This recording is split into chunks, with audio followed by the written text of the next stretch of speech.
Old-fashioned black and white numerical countdown flashes on the screen from 10 to 1.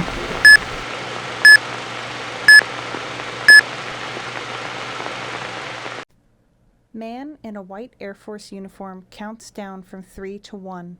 Two men turn keys on a large computer. 3, 2, 1. On an empty field, a missile launches out of the ground and flames and smoke erupt behind it as it flies across the sky. A title sequence for a film flashes across the screen. Encyclopedia Films presents The Mighty Minuteman, Peacekeeper of the Cold War.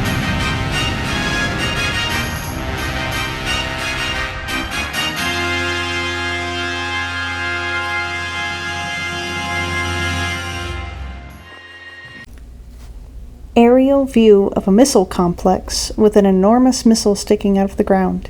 The date 1961 flashes across the screen. The year was 1961. The United States and the Soviet Union were locked in a massive Cold War. People file into a shelter while the United States and the Soviet Union flags flash across the screen. The words Cold War explode from between the flags. And America was falling behind in the nuclear arms race. Picture of John F. Kennedy giving a speech in front of white buildings. Picture of Soviet leader Khrushchev giving a speech from a podium. Newspaper flashes in front of them, the National Times Herald with the headline, "Cold War Heats Up." Picture of Kennedy giving a speech on the cover. The missile gap was thought to be widening.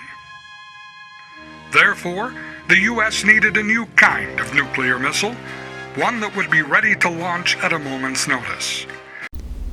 Aerial view panning over a vast plain with a missile complex. Two engineers in white uniforms work on the nozzles at the end of a missile. The hand of a missileer at a control panel turns a key to launch the missile. A missile flies across the sky, fire and smoke billowing out behind it.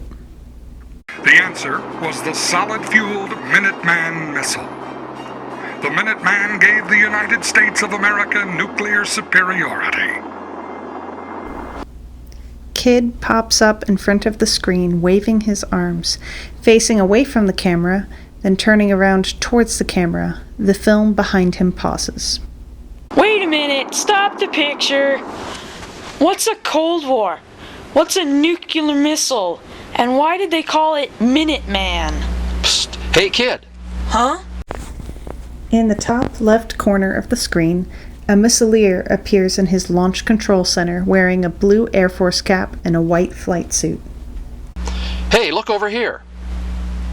Come on into the launch control center. I can answer your questions. How do I get in? Oh, that's easy. Whoa! Man snaps his fingers, and the kid appears behind him in the launch control facility. They stand behind a red chair in front of a blue panel with columns of lights. What is this place? This, my friend, is the Minuteman Launch Control Center. I believe you had some questions? Well, the guy in the film said something about a Cold War. What's a Cold War? Well, I suppose you know what a hot war is, don't you? I guess it would be a war where two countries are fighting and shooting at each other. Right you are.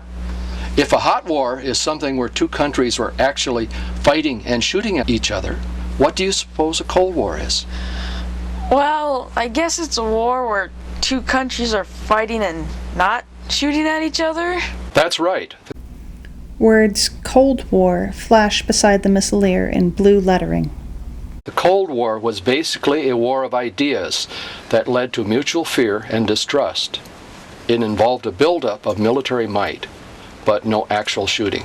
So why wasn't there ever any shooting? Well, there's an old saying that says, a bulldog can lick a skunk any day, but it's just not worth it. Huh? Well, don't you think a bulldog can kill a skunk if it wants to? A cartoon image of a bulldog with a spiked collar growling at a skunk. Another image of the dog rearing up in fear as the skunk sprays him. The skunk spray has formed a mushroom cloud with an atomic symbol in the middle of it. Sure, he's a lot bigger and stronger. Well, then why doesn't he? Because the dog knows he'll get sprayed and smell bad for a long time. Well, that was kind of the same situation between the U.S. and the Soviet Union. They had enough weapons to destroy us, but they didn't use them because they knew they would get hurt too. But why were the two countries enemies in the first place? The confrontation was really between two completely different forms of government and economic systems. Economic systems? Yes, ways of doing business and producing goods and services. Cartoon image panning from the bottom up of a man with the word communism on the left side. He is dressed in shabby, patched clothing, holding a slice of bread, but looking up in fear over his shoulder at a policeman looking down on him. Black bars descend from the top of the screen to the bottom to symbolize that people are trapped and imprisoned by communism. In communism, the government controls the whole economy by owning all the factories and the farms. All citizens get paid the same no matter how hard they work. There are no incentives to work harder or smarter because you know you'll always get the same pay for your efforts. That's not fair. Couldn't the people do anything to change it? I'm afraid not. People in communist nations are limited on what they are allowed to say or do. The individual has very limited rights, and they are not free to make their own choices. At one point, citizens of communist Russia couldn't even leave the country. But in the United States, people have freedom, right? Yes, the U.S. government is based on democracy. Background image of the Constitution of the United States of America. The American flag waves in front of it, and the word democracy runs across the screen. A ballot box floats from the top to the bottom. Words Bill of Rights cross the screen. Which means we vote for leaders in free elections, and our freedoms are protected by the Bill of Rights. Our economy follows the same idea and is called free enterprise or capitalism. Cartoon image of a man in a nice suit holding shopping bags that are full of food. He is smiling and happy. We can buy, sell, and do business with anyone with limited government interference. But that still doesn't explain why the two countries are enemies. After World War II, the Soviet Union occupied a number of countries in Eastern Europe and forced them to have communist governments. Map of the world with the Soviet Union labeled and colored red. The red spreads to other countries, showing that they are being absorbed by communism. In 1950, China became communist too, with the help of the Soviet Union. It started to look like the whole world was going to be forced into communism. The United States was the main country standing in their way because we wanted to protect our freedom and way of life from the communists. A missile at a launch site, igniting and beginning to rise. So we began a massive buildup of nuclear missiles. What's a nuclear missile? It's pronounced nuclear. Let's see, a missile is basically a high-powered rocket. A missile flies across the sky, fire and smoke billowing out behind it. Its job is to transport a nuclear weapon to a specific target. You know what a rocket is, don't you? Yeah, like the bottle rockets I shoot off at 4th of July. Exactly. Or perhaps you've seen someone launch a model rocket. A parking lot surrounded by grass and trees with a fence around it. A model rocket launches from a stand in the parking lot. Word BAM flashes across the screen to symbolize that a missile will explode at the end of its flight. Explosion of nuclear missile in the distance on the horizon, creating a bright flash of light and a mushroom cloud. Well, those are both solid-fueled missiles, just like the Minuteman. The big difference is that while these rockets have a loud pop at the end of their flight, the nuclear missile carries a warhead that explodes like thousands, even millions of tons of dynamite. How big was the explosion? Well, a conventional weapon using an explosive like dynamite can blow up a large building. Side of brick building explodes, busting out windows and sending pieces of wood and bricks and other debris flying while smoke and flames burst from inside. But a nuclear weapon can level a whole city, and enough of them can destroy a whole country. Camera pans over the devastation of a city destroyed by a nuclear bomb. There are only a few blackened buildings left standing, while everything else is a pile of rubble. Trees are blackened and stripped of leaves. With the explosions and the radiation that they leave behind. The other difference is that these missiles, being much larger, can travel at speeds up to 15,000 miles per hour. A Minuteman launcher door is open with smoke coming out of it. A Minuteman missile flies through the air And can deliver a nuclear warhead to their target over 6,000 miles away in about the time it takes to watch your favorite cartoon show. Animated duck and cover video with Bert the Turtle walking. A monkey hangs from a tree with dynamite hung on the end of a stick. Bert watches the lit fuse on the dynamite burn. Then he ducks and covers inside his shell as it explodes. The monkey disappears, and the tree is cracked and smoking. A clock comes onto the screen and runs while the words 30 minutes flash. About 30 minutes. Wow, that is fast. Is that why it was called the Minuteman? Did I tell you that the Minuteman was a huge advance in our nuclear capability? Here's an example of two missiles. Missileer in the Launch Control Center produces two models of different missiles. This is the Titan missile. It was a liquid propellant. The fuels in it were very corrosive and required a great deal of maintenance. Video footage of a Titan missile being launched. Caption reads 1963 Titan missile launch. Smoke billows around it as it ignites and lifts off the ground.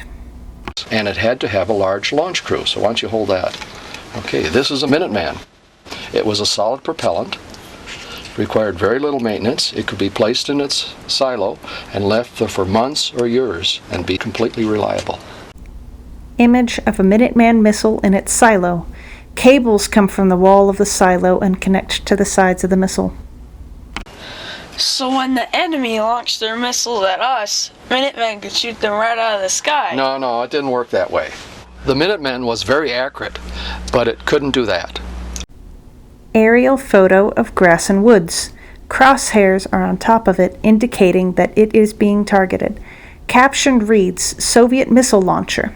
Animated pictures of missiles fly across the screen. Our missiles were mostly aimed at the Soviet military bases and missile sites, and the whole purpose was to have enough missiles ready to launch at the Soviets so they wouldn't think of striking first. Oh, kind of like the story The Dog and the Skunk. Just like that. An Air Force general put it best one time when he was asked by a U.S. senator. Picture of the Capitol building in Washington, D.C., and a picture of General Thomas Power appears on the left. A picture in black and white of a man in the Senate giving a speech. A speech bubble pops in front of him with the caption, "What do you do out there?" The senator's mouth is animated to move to look like he is speaking. A general's mouth moves as he answers. A picture of the Kremlin and Russia replaces the U.S. Capitol building. A black and white photo of Russian leaders at a conference table appears on the left. An arrow labels it a threat briefing. A picture of a Russian military commander in a well-decorated uniform comes in from the right. Camera zooms in on the Russian military commander, and his mouth animates as the narrator describes him as saying, "Not today, comrade, not today." General, just what is it you do out at Omaha? That's the headquarters of the Strategic Air Command. The general replied, Senator, I make sure that every day when the Soviets have their threat briefing, they conclude it by saying, Not today, comrade, not today. in other words, he was saying that they could start a war with us, but we didn't want it to be easy for them. The hand of a missileer at a control panel turns a key to launch the missile. A missile flies across the sky, fire and smoke billowing out behind it. Word deterrence flashes onto the screen. An orange detour sign moves onto the screen from the left. An animated missile comes from the right and hits the detour sign. It flips upside down and moves off the screen. So we remained ready to fire back with everything we had. That's called deterrence. The word deter is kind of like detour. We wanted to turn the enemy away from thinking that they could launch missiles at us, so we were ready to fire back at them, and that deterred them from starting a war. So if our missiles were targeted at their missiles, that means their missiles... Very perceptive. They did have nuclear missiles aimed at our missile fields as well. Video footage of nuclear explosions creating mushroom clouds. In fact, we know now that the Soviets had a 10 megaton nuclear weapon aimed right at this facility. Wow, weren't the people living around here scared of having all those nuclear weapons aimed at them? I'm sure they were. Animated film titled Nuclear War Preparedness Film. There's a beautiful tall tree next to a 2-story house next to a road with a little fence. A brilliant light flashes from the left, indicating a nuclear bomb has just gone off. A great wind sweeps across the tree and house, blowing debris all over them. The leaves are blown off the tree and the house is destroyed. In fact, all over the country, people tried to prepare for the nuclear war. Diagram from an old advertisement of a fallout shelter built underneath a house. A mother and father are down there with a small child. Some people built fallout shelters in their backyard to protect them from the radiation that would come from nuclear weapons. A civil defense poster warning about how to protect yourself from radioactive fallout flashes across the screen. It features a mushroom cloud explosion. The civil defense logo appears in front of it, as well as a yellow and black sign stating Fallout Shelter in Basement. Also, the government had a civil defense plan that taught school children like yourself to duck and cover when they heard the civil defense sirens go off. Footage from the duck and cover film of young school children practicing ducking under their desks and curling into a ball, covering their heads and necks with their hands.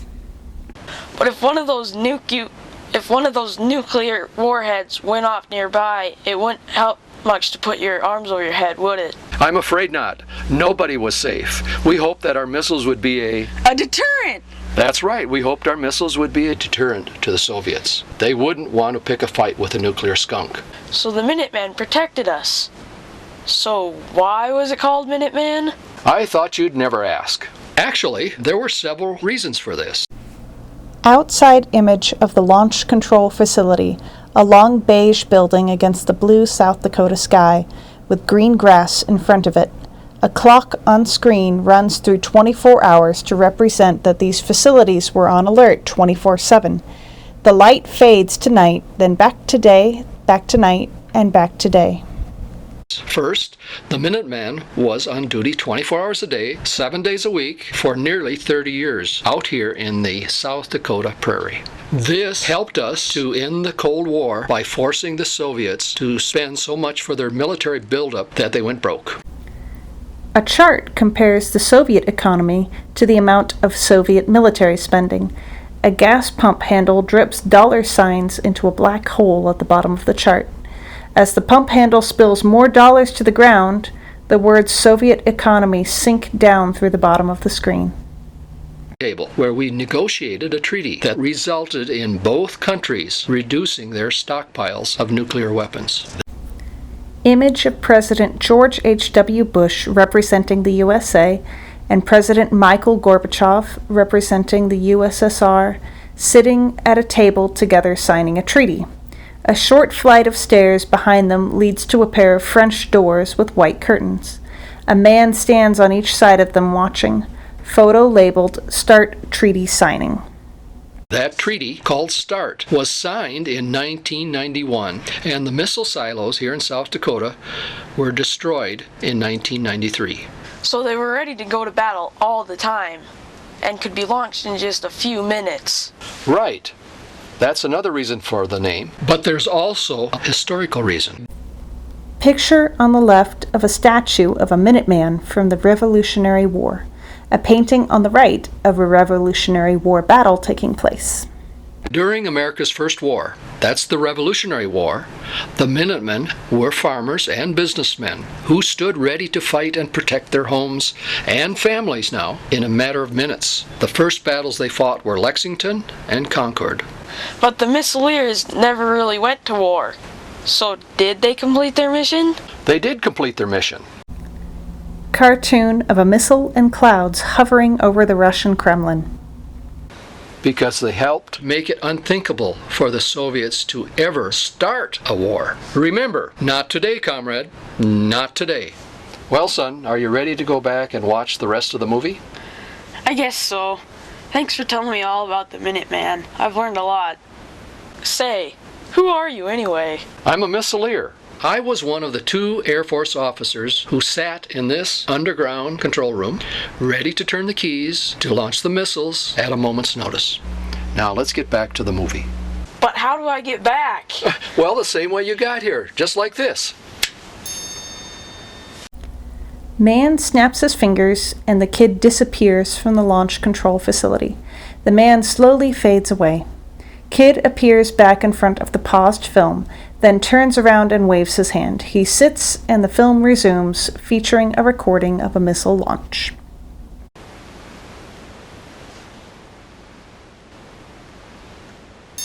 Okay, I'm ready. Roll 'em! In the words of one man who was involved in the Minuteman Project, A quote from Tim Pavick appears on the screen while the missile flies through the air in the background. The narrator reads the quote. the Minuteman was one of the most significant strategic weapons in U.S. history. With the turn of a key, the missile could deliver its nuclear weapon to a Soviet target in 30 minutes or less. It was a weapon for which there was virtually no defense. For a war no one could win. For nearly 3 decades, Ellsworth's 44th Missile Wing stood on alert. Then, in 1989, the Berlin Wall fell. The quote disappears and the words "The End" come on screen. The kid stands up, shrugs, and walks off camera. Director Ron Burtz, producer Chris Wilkinson, written by Ron Burtz and Chris Wilkinson, executive producer Pamela Griswold, script consultant Alex Nelson, production assistant Ashley Burtz. Cast in order of appearance: narrator Ron Burtz, kid David Sikora, missileer Al Martins, vocal talent Senator Chris Wilkinson, General Jack Hansen, Soviet General Ron Burtz. Music Mighty and Meek by Kevin MacLeod and Compotech.com. Countdown videos Ivan Bridgewater and the Internet Archive. Additional video The Internet Archive, the U.S. Air Force. Artwork by Randy Felker, American Flag Animation, 3dflags.com. Model Rocket Videos Josh Brandcroft. The Internet Archive. Special thanks to the Wall School District, Chuck and Jean and Sikora. A production of the National Park Service, Minuteman Missile National Historic Site.